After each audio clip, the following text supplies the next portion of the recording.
punto de ebullición de un líquido puede modificarse variando la presión por medios técnicos. Esto es exactamente lo que sucede en un proceso de refrigeración. El líquido refrigerante se evapora, absorbe el calor del aire del ambiente y lo enfría. Este es el fundamento de la tecnología de refrigeración.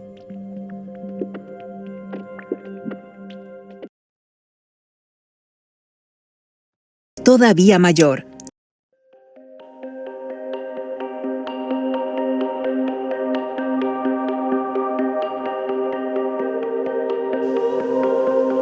Los alimentos perecederos se refrigeran para conservarlos frescos durante más tiempo.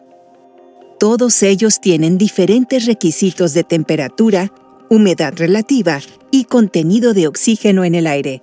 Las tablas de conservación de alimentos refrigerados indican las condiciones necesarias para conservarlos. Reducir la temperatura en 10 Kelvin ralentiza las reacciones químicas de los productos a la mitad. Por ello, si conservamos una manzana cortada en el frigorífico, tardará más tiempo en ponerse marrón que una manzana cortada sin refrigerar. Las bacterias tampoco pueden multiplicarse tan rápidamente.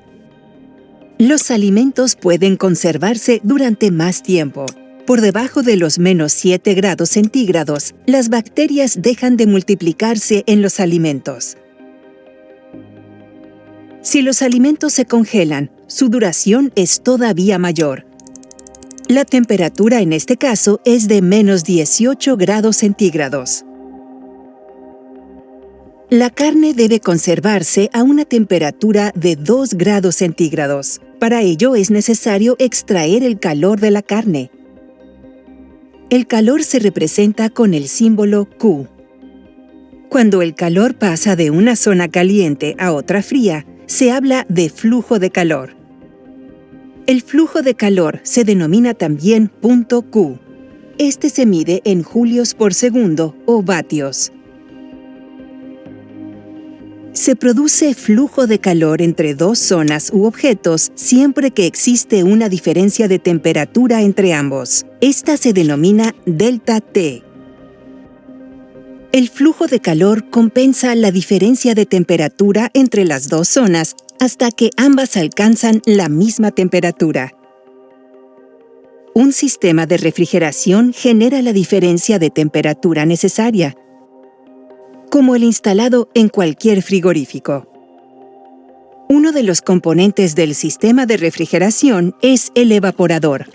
Los tubos del evaporador contienen refrigerante líquido. Si se reduce la presión en el evaporador, parte del refrigerante se evapora y absorbe energía calorífica. El refrigerante líquido restante se enfría. Esto crea una diferencia de temperatura con el aire circundante en la cámara frigorífica y, por consiguiente, un flujo de calor hacia el líquido refrigerante a través del evaporador. El aire se enfría. Esto, a su vez, favorece el flujo de calor de los alimentos refrigerados hacia el aire más frío. Es decir, se extrae de ellos el calor. Al cabo de un tiempo, los alimentos refrigerados alcanzan la temperatura necesaria para el almacenamiento. Para que el calor de los alimentos que hay que enfriar fluya al evaporador a través del aire, la temperatura en el evaporador siempre debe ser inferior a la del aire. Para enfriar alimentos empaquetados, la temperatura de evaporación ideal es entre 6 y 8 Kelvin por debajo de la temperatura del aire de la cámara frigorífica. Una diferencia de temperatura mayor aceleraría el enfriamiento, pero también aumentaría el consumo eléctrico del sistema de refrigeración. En los alimentos no empaquetados, la humedad relativa también es esencial. Si es demasiado baja, los alimentos se pueden secar, su masa se reduce y pierden valor. Para mantener alta la humedad relativa del aire, la temperatura de evaporación debe ser solo entre 4 y 6 Kelvin, inferior a la temperatura del aire en la cámara frigorífica.